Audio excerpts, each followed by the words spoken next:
Today we're taking a look at these MLB matches, which are happening on Tuesday, May 30th, 2023, and giving you our team and total picks for today. Welcome back to High Stakes. Before we dive into our video, don't forget to subscribe and to push the notification bell so you don't miss any of our videos. Also check out our Patreon if you want access to our premium picks. Our Patreon is a way for us to help you improve your chances of making more money. You will find the link to our Patreon in the description and comments section below. San Diego Padres vs Miami Marlins. Remember when the Padres, led by a superstar offense, were destined to win the NL West in 2023 and challenge for the pennant? Well, the offense has not only underperformed but has been among the worst in the majors through 2 months. They're 24th in runs per game this season, an upgrade from where they began last week thanks to a team batting average that's 29th.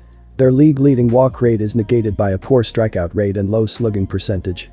The team appears to be on the right track, even with Manny Machado out, but things have still been ugly in 2023. One thing that the Marlins do well is his left-handed pitching. In 430 at-bat. Weathers has also been struggling this month, and both of those rough starts were on the road. The Marlins have an active 3-game winning streak and a 4-game winning streak at home entering this game. With a favorable matchup for their usually lifeless bats, expect them to stay hot. Our team pick is Miami Marlins minus 1.5 runs. Pending Monday's results, the Miami Marlins own the NL's second worst run differential at minus 41. Yet, they're also locked into the NL's second wild card spot as one of the 6 National League teams with a winning record. With a 3-game winning streak in tow, they're also back home, where they're 14-11 this season. Miami's success stems from pitching, even with a middling bullpen.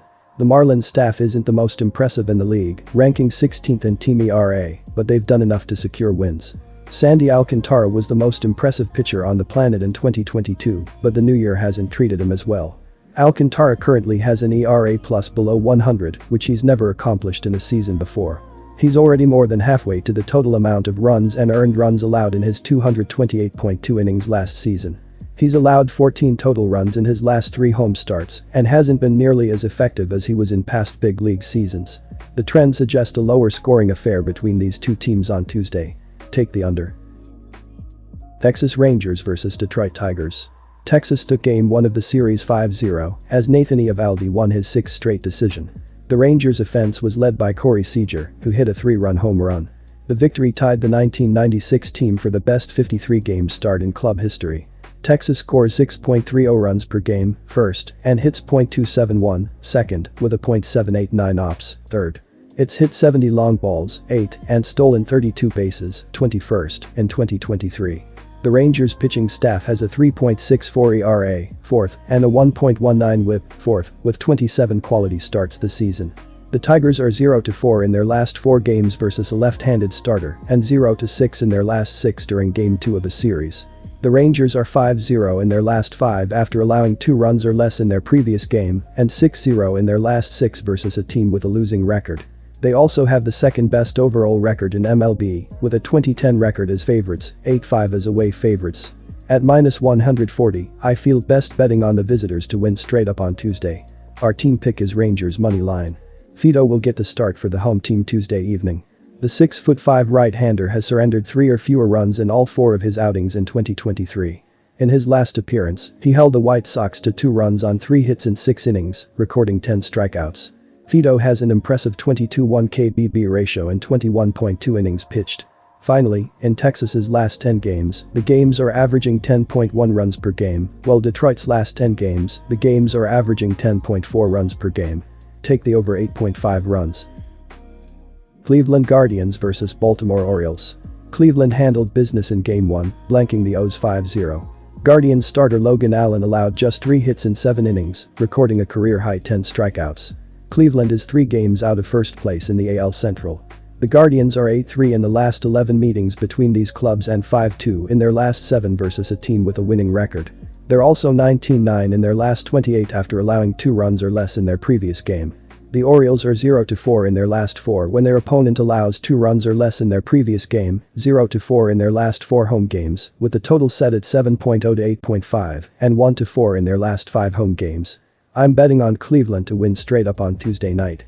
Quantrill has fared well in his last 2 starts versus Baltimore, holding the O's to 2 runs and 4 hits in 10 combined innings.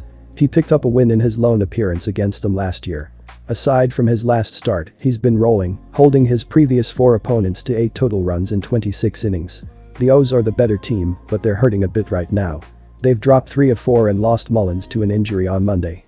Gibson hasn't faced the Guardians in a few years, but for what it's worth, he's 3-10 with a 5.59 ERA in 21 career appearances versus Cleveland. With that said, I feel there is significant betting value on the Guardians to win again on Tuesday at Camden Yards. Our team pick is Guardians money line. Gibson gets the nod for the home team on Tuesday night. The veteran righty blanked the Yankees in his last start, giving up only 2 hits in 7 innings. He also pitched well against Toronto in his previous start, holding the Blue Jays to 1 run on 5 hits in 7 frames. Gibson sports a 2:1 KBB ratio in the 2023 season. While Cal Quantrill is having a down year so far, he is still a good pitcher and is unlikely to allow Baltimore to achieve the over themselves. Our total pick is under. Milwaukee Brewers vs Toronto Blue Jays. Milwaukee is coming off a 4-game series against San Francisco, in which the Brewers scored 9 runs, but 7 of the 9 runs were scored in 1 game.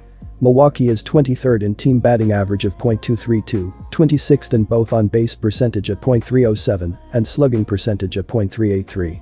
Milwaukee has scored 214 runs, which is 24th. Rowdy Tellez is the team leader in home runs with 12, while Willie Adames is second with 9, but is out injured. The leader in RBI is Brian Anderson with 30, while the injured Adames is second with 27, and Tellez is third with 26. Milwaukee has hit 66 doubles, 3 triples and 63 home runs in 53 games. Milwaukee has won 11 of its last 15 interleague games played on the road, and the Brewers have won 26 of the last 37 interleague games overall. Toronto has lost each of its last 4 played at home, and the Blue Jays have lost 8 of the last 11 against a team with a winning record. Milwaukee's starting pitcher Adrian Houser has had 2 consecutive strong outings, allowing 6 hits and no runs in 11 1/3 innings. Over that stretch, Houser has 7 strikeouts and just 2 walks, while not allowing a home run. Toronto's starting pitcher Yusei Kikuchi has been roughed up in each of the last 3 outings, allowing 20 hits and 13 runs in only 13 innings, with Toronto losing 2 of the 3. Our team pick is Milwaukee Brewers. Toronto has the 11th best team ERA in baseball at 3.99 and is 15th in WHIP at 1.30. Toronto's starting rotation has 26 quality starts, which is 3rd best in baseball, and the pitching staff is holding opposing hitters to an average of .239, which is 8th best.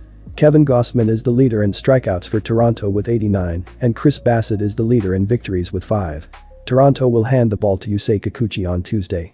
This season the left-hander is 5-2 with an ERA of 4.56 and 48 strikeouts. The play is the over. Philadelphia Phillies vs New York Mets. If the Phillies want to return to the postseason, their performance away from Pennsylvania needs to improve. The club comes into this series 11-18 in away games, with a 4-9 road record in May. Pitching has been the primary issue outside of Philly, as the team owns a 5.66 away ERA. With aware Ranger Suarez has been pitching since his return, he's probably not the man that will fix that problem. In 3 starts this season, he has more runs allowed, 12, than innings pitched, 11.0. He's allowed 17 hits in those 3 starts, none of which lasted more than 5 innings.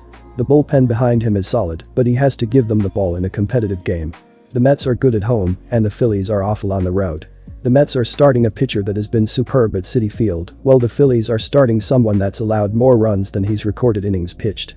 Both bullpens are similarly middling in effectiveness, and neither lineup is putting up crazy numbers. Roll with the home team, as they have the 2 greatest edges in this contest, home field and starting pitching. Our team pick is New York Mets minus 1.5 runs. The Mets are back home, looking to extend their 5-game winning streak inside Citi Field. With a 12-9 home record, the Mets should feel fortunate that the front end of their schedule was road heavy. If they maintain that pace, a lot of wins are in their future. Especially with how Kodai Senga has pitched in Queens this year, his first as an MLB pitcher. Through 4 starts at home, Senga has tossed 23.0 innings and allowed only 4 runs, good for a 1.57 ERA. The Mets are 3-1 in his home starts. Senga has a walk rate, 14.6%, that would be the worst in the majors if he had enough innings to qualify, but otherwise has gotten the job done.